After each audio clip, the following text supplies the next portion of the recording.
सभी जानते हैं कि गुरुत्वाकर्षण पृथ्वी पर हर वस्तु को कैसे प्रभावित करता है, लेकिन आपको ये जानकर आश्चर्य होगा कि हमारे जीवन में सबसे महत्वपूर्ण कार्यों में से एक कार्य गुरुत्वाकर्षण से प्रभावित नहीं होता है। मैं खाने की बात कर रही हूँ। जब हम शरीर को उल्टा करके भी खाते हैं तो हमारा शरीर ये सुनिश्चित करता है कि भोजन उसे पचाने के लिए आवश्यक अंगों तक पहुँचे।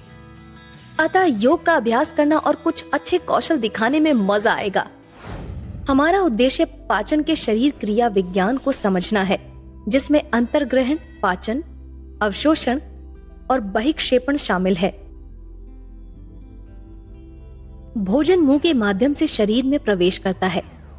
इस प्रक्रिया को अंतर्ग्रहण कहा जाता है। चबाने पर भोजन छोटे कणों में टूट जाता है और यह लार के साथ मिलकर एक बोलस बनाता है।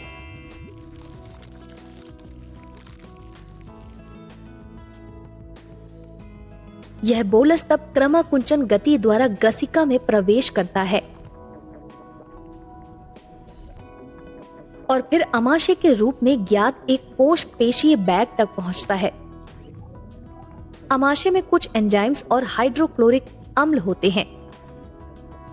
अमाशय की पेशीय भित्ति भोजन को मिलाने और मतने में मदद करती है, जो बोलस को एक पुंज में तोड़ने में मदद करती है, जिसे काइम कहा जाता है। यह काइम गृहिणी में जाता है।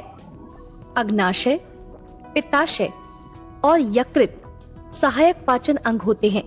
यकृत पित्त रस उत्पादित करता है और पित्ताशय पित्त रस मुक्त करता है, जबकि अग्नाशय अग्नाशयी रस मुक्त करता है।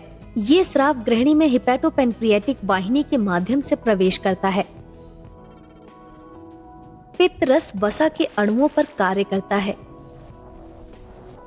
और अग्नाशयी रस भोजन के अणुओं पर कार्य करता है, उन्हें सरल कणों में तोड़ता है।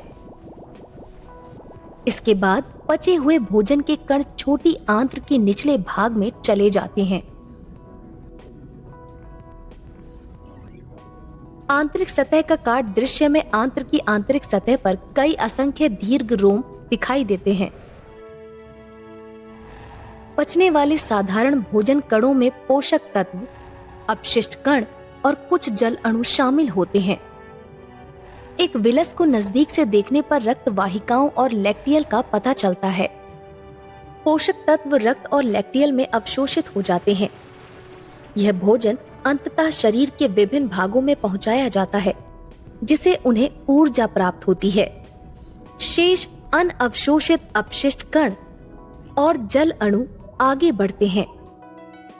ये अणु आगे छोटी आंत्र से गुजरते हुए बड़ी आंत्र के आरोही बृहदांत्र तक पहुंच जाते हैं।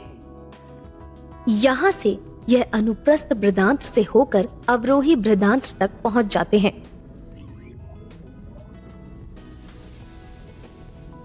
अधिकांश जल अणुओं को बृहदांत्र की भित्तियों द्वारा अवशोषित किया जाता है और अपशिष्ट पदार्थ बृहदांत्र की सबसे निचले भाग में एकत्रित हो जाता है, जिसे मलाशय के रूप में जाना जाता है, जहां से अपशिष्ट पदार्थ बाहर मुक्त होते हैं। इस प्रकार पाचन की प्रक्रिया पूर्ण होती है। सारांश में हमने देखा कि अंतर्ग्रहित जटिल भोजन अमाशय में एंजाइमों द्वारा क्रियान्वित होता है और सरल भोजन के कणों में टूट जाता है।